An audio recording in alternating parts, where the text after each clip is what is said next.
Bom, agora a gente já tá aqui na ferramenta. Eu uso o N8N, mas aí você pode usar, cara, o Make. Tem um novo que eu conheci que é brasileiro, que é o Fiction. Pode usar o Windmill. Cara, tem um monte de programa que você dá pra fazer. Dá pra fazer diretamente no código, só que eu sou muito fã de facilidade, então eu prefiro low code, no code ali. Embora às vezes eu precise usar o hard code. Hard code é você fazer o código de fato, mas eu sempre prefiro ali partir de no code e low code. E vamos lá. Eu separei em blocos aqui, igual tava ali na nossa apresentação. E o primeiro deles é o Trigger. O Trigger aqui nosso vai ser um webhook. O webhook, como eu havia explicado, é o link que você consegue anexar ali a um evento. No caso, o nosso evento é o recebimento de mensagens de usuários. E toda vez que ele receber a mensagem de novos usuários no WhatsApp, é o antigos usuários, ele vai disparar esse webhook. Então, por exemplo, vou rodar o teste. Beleza? Rodei o teste. Vou lá no meu WhatsApp e vou mandar um olá, tudo bem? E a gente volta aqui. Ficou verdinho e seguiu o fluxo. Vamos ver se ele já mandou, chegou a mandar. Tá rodando o fluxo aqui. Fechou. Vou aguardar e beleza. Começou a enviar. Oi, tudo ótimo com você? Como posso te ajudar hoje na busca pelo seu imóvel? Beleza, sozinho isso. Ele tá respondendo com base no prompt que a gente enviou para ele lá na OpenAI. Então, mandei uma mensagem, ficou verdinho aqui, quer dizer que deu certo, e ele disparou o fluxo. Essa é a parte mais tranquila, vamos dizer assim. Agora, a gente tem um controle de mensagem. O controle de mensagem é aquela etapa que a gente define qual tipo de mensagem a gente vai receber. No meu caso, o meu assistente ele recebe texto, áudio e imagem. E aqui, como que eu sei disso? Como eu tô usando a Evolution API, que é uma das APIs não oficiais de WhatsApp, ela vem com um parâmetro aqui no body de resposta aqui do webhook que ela manda, chamado message type. E esse message type pode ser conversation, para quando for só texto, pode ser audio message, para quando é um áudio, e image message, para quando for uma imagem. Então, a partir dessa variável que vem como resposta do webhook, eu consigo determinar qual tipo de dado de entrada eu vou tratar. Se vai ser texto, imagem ou áudio. Se for texto, como eu tinha falado, só você tomar variável, mensagem aqui, e vou jogar aqui no nosso merge aqui para juntar tudo aqui no final. Então, todas as mensagens que eu enviar vão parar aqui, vão juntar e beleza, vão ficar tudo juntos aqui. Isso facilita depois de eu pegar a mensagem. Em vez de eu pegar a mensagem de cada fluxo aqui, eu pego diretamente só desse node aqui. Agora, se fosse áudio, o que eu faria? Peguei o Base64 que vem na minha resposta aqui do webhook, converto o Base64 para um arquivo. Aqui no meu caso, como a OpenAI só aceita o OGG, MP3, MP4, se eu não me engano, eu converti ele para OGG, que é o formato ali que vem mais ou menos no WhatsApp. Aí ele vai mandar esse arquivo que gerou para OpenAI e aí sim ela vai me devolver a resposta em texto. Ela vai receber o áudio e vai me devolver em texto. Então bora ver na prática aqui. Até tá rodando o teste, vou mandar um áudio. Eu queria ver os imóveis que você tem disponível aí. Pode me mostrar? Vamos ver. Beleza, ficou verde. Detectou o tipo de mensagem, áudio. Então ativou a trilha do áudio. Então vamos lá. Recebemos aqui o link Base64. Então eu transformo esse Base64 em string, converto em arquivo, ou seja, eu baixo o arquivo para minha máquina. Aqui, se eu puder, eu consigo até baixar o áudio que eu mandei. Mando para o OpenAI. Como resposta, ela me manda exatamente o que eu falei no áudio. Eu queria ver os imóveis que você tem disponível aí. Pode me mostrar? Bota a variável de texto, só para ficar bonitinho. Vai juntar aqui e o fluxo segue. Inclusive, já até mandou a mensagem. Então, se eu for aqui, ó, mandei um áudio. Eu queria ver os imóveis que você tem disponível aí. Pode me mostrar? Entendeu perfeitamente. E aqui ela pegou algo aqui do prompt dela. Você procura para comprar, alugar ou vender? Tem alguma preferência de bairro ou cidade? E faixa de valor? O que você está pensando? Assim, posso te enviar opções mais alinhadas com o que você busca. Aqui eu achei muito direto essa abordagem dela. Não é algo que eu gostaria de botar em produção. Mas depois eu consigo ajeitar isso aqui ali no prompt. Então vamos voltar aqui para o nosso fluxo. Beleza, transcreveu aqui. Agora vamos testar a imagem. Vou mandar uma imagem aqui. Pegar esse cachorro sorridente. E vou mandar. Dei. Fechou. Detectou. Método post. Image. E aqui ele vai descrever a imagem. Então vamos clicar aqui para ver se ele descreveu mesmo. Aqui, content, esta imagem mostra um cachorro com pelagem preto e marrom, deitado em um sofá claro. O cão parece estar mostrando os dentes, o que pode ser visto como um sorriso ou uma expressão agressiva, dependendo do tarará, tarará, tarará. Consegui ali descrever a minha imagem e mandar pro meu fluxo. Mandei aqui,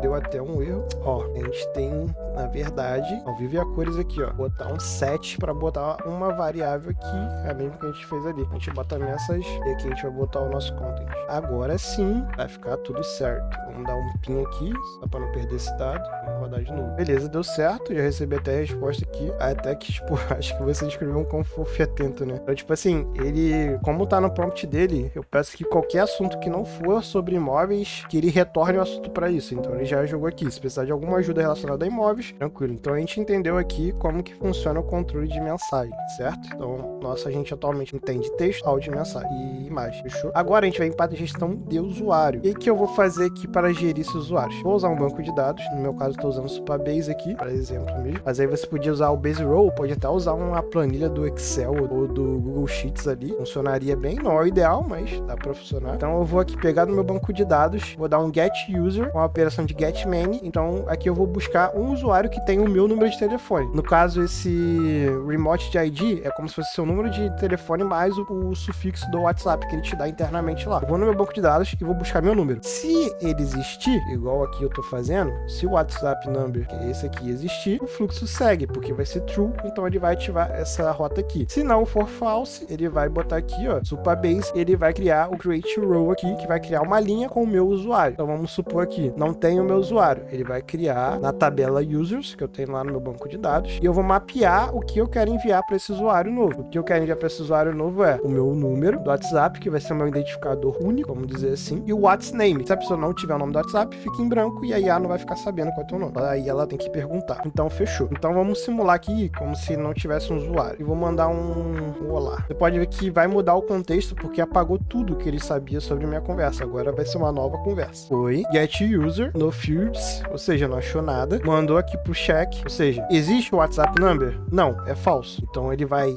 executar aqui a função de criar o usuário. Então ele criou ali o usuário com esse número, com esse nome, mas ainda sem o try ID, beleza? Por quê? O try ID a gente cria nessa próxima etapa, porque a gente tem um if para checar se existe o try ID. Então, se o campo try ID existir, segue o fluxo. Se não existir, crie ele. Como aqui tá null, ou seja, nulo, quer dizer que não existe. Então ele armou aqui o criar thread, que aí a gente chama a API da OpenAI para criar esse ID único. A gente der um F5 aqui, a gente vai ver que agora ele tá com o ID único aqui na thread ID, ou seja, o ID dele aqui, e vai fazer a chamada. Não tem nada na requisição do body, porque a gente não precisa chamar nada, é só criar esse ID mesmo. E aí eu vou atualizar esse campo do meu usuário aqui no Supabase. Então o que eu vou fazer? Vou fazer a operação de update, vou na tabela user aqui, e aí eu vou botar aqui, ó, a pessoa que tiver esse número de WhatsApp, esse aqui, eu vou atualizar ele com essa coluna aqui, com esse dado aqui. E aí ele vai seguir o fluxo dele normalmente. Agora, toda vez que eu mandar uma mensagem, ele vai passar direto, porque ele já vai me reconhecer como usuário. Então, beleza. Olá, seja bem-vindo em Mob Rios, sou o Michael Jackson, o nome que eu botei pra ele lá. Você está procurando para comprar, alugar ou vender. Vou botar aqui, comprar. Bateu aqui, o ID existe? Existe. Tá aqui meu ID. Então é true e rodou o fluxo normalmente, sem nenhum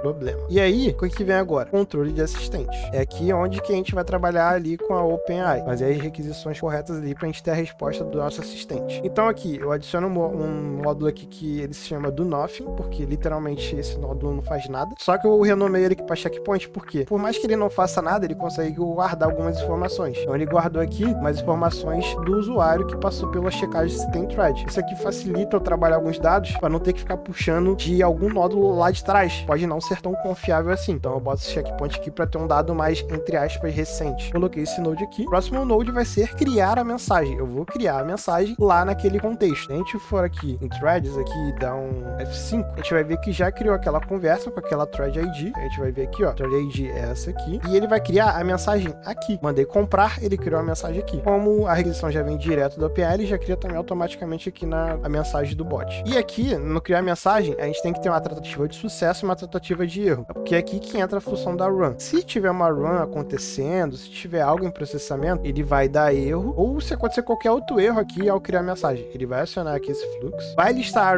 as runs atuais, ou seja, os processamentos atuais, e vai checar se dá para cancelar essa run. Se der para cancelar, ele vai jogar a nova solicitação na frente e vai cancelar a antiga. E segue a vida. Então ele vai cancelar e vai voltar para cá, vai dar tudo certo. Ou se der errado, ele volta aqui, pode até dar certo. E vai aqui pro node de waiting buffer. Esse node de waiting buffer, geralmente aqui, dependendo do contexto da conversa, a gente bota para esperar 15 segundos. Aqui tá 1 porque eu tava testando o fluxo, mas o ideal é de 15 a 20 segundos. Então é aqui que acontece a mágica. Vou esperar 15 segundos para ver se vai chegar mais mensagem. Então vamos supor se eu botar um olá. Se eu tiver dentro desses 15 segundos e botar olá e depois botar tudo bem, ele vai esperar esse tudo bem e vai concatenar na mesma frase. Então vai ficar olá, tudo bem. Aí ele vai esperar os 15 segundos. Acabou 15 segundos, ele vai ir para esse push retrieve aqui. O que é esse push retrieve? Ele vai listar todas as mensagens mensagens da thread de forma decrescente. E o que a gente quer com isso? A gente quer fazer uma comparação. A gente quer pegar o ID da última mensagem que chegou agora, que no caso seria o tudo bem, né? A gente mandou olá, tudo bem. E a gente quer comparar com a mensagem que tem lá, que foi criada no assistente. Então, se o ID da mensagem que tá aqui, a mensagem mais recente que tiver, for diferente da mensagem que tem no Node de criar mensagem, quer dizer que essa mensagem não é mesmo. Logo, ele vai acionar o false e vai parar o fluxo. Então, se eu mandar olá, tudo bem, a mensagem que tem que ser aqui, o ID dessa mensagem olá, tem que ser igual dessa mensagem aqui lá do criar, porque aí ele vai acionar o true e vai rodar o assistente. Aqui a gente tem o run assistant, que aí sim, a gente vai chamar o nosso agente de fato, tem toda a requisição aqui,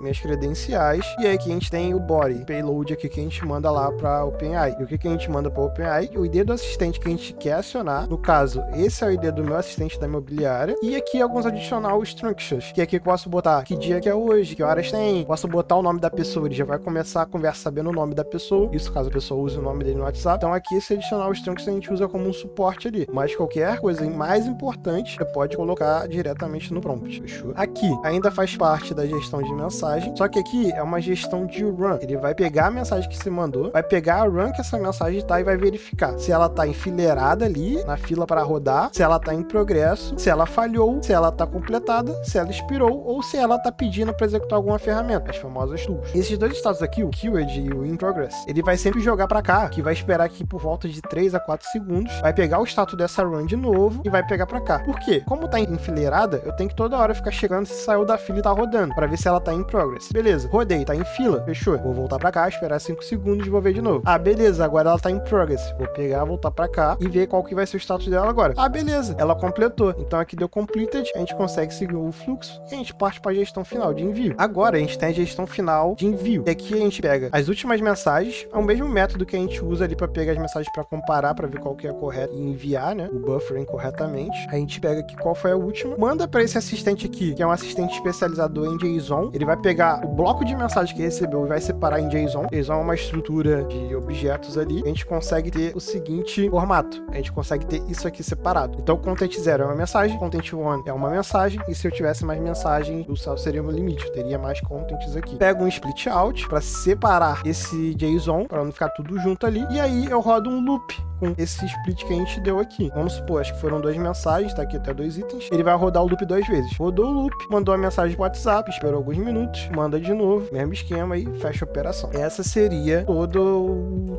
fluxo aqui completo para um agente A aqui de imobiliária, mas pode ser tranquilamente para qualquer um. Eu faço dessa forma diretamente da API, mas tem gente que usa o Node do próprio End-to-End, que se botar aqui, ó, Advanced AI, tem aí agente, e você consegue conectar várias outras coisas aqui. Consegue botar o modelo de qual que ele vai puxar, a memória que ele vai usar, se vai ser um Redis, se vai ser um Postgres, enfim, as ferramentas que ele vai ter. Ou seja, a mesma coisa que eu faço aqui, ele também vai fazer aqui. Só que desse formato aqui, eu tenho um controle melhor do que está acontecendo. Se der algum erro, eu não fico dependente daquele Node do End-to-End, ter que esperar uma correção deles. Eu fico refém da OpenAI. Se der algum erro na OpenAI, vai dar erro naquele Node, vai dar erro nesse fluxo também. Aí eu fico refém da OpenAI e esperar resolver ali o bug que aconteceu. Mas no geral seria isso. Parece difícil, só que conforme você vai fazendo isso aqui, você consegue deixar tudo salvo, ficar dando só Ctrl+C, Ctrl+V. É importante você fazer a primeira vez na mão ali pra pegar como funciona. Atualmente, tipo, chegou um assistente aqui. Cara, consigo fazer um assistente um dia ali, com todos os testes ali, só porque eu já tenho tudo isso aqui pronto. Se eu copiar, colar e botar pra rodar. A não ser que venha alguma função muito específica, tipo, eu quero que vá no Google, baixe o vídeo e faça tal coisa. Aí demora mais um pouquinho, porque a gente tem que desenvolver a lógica dessa função. Mas tirando isso, é bem tranquilo.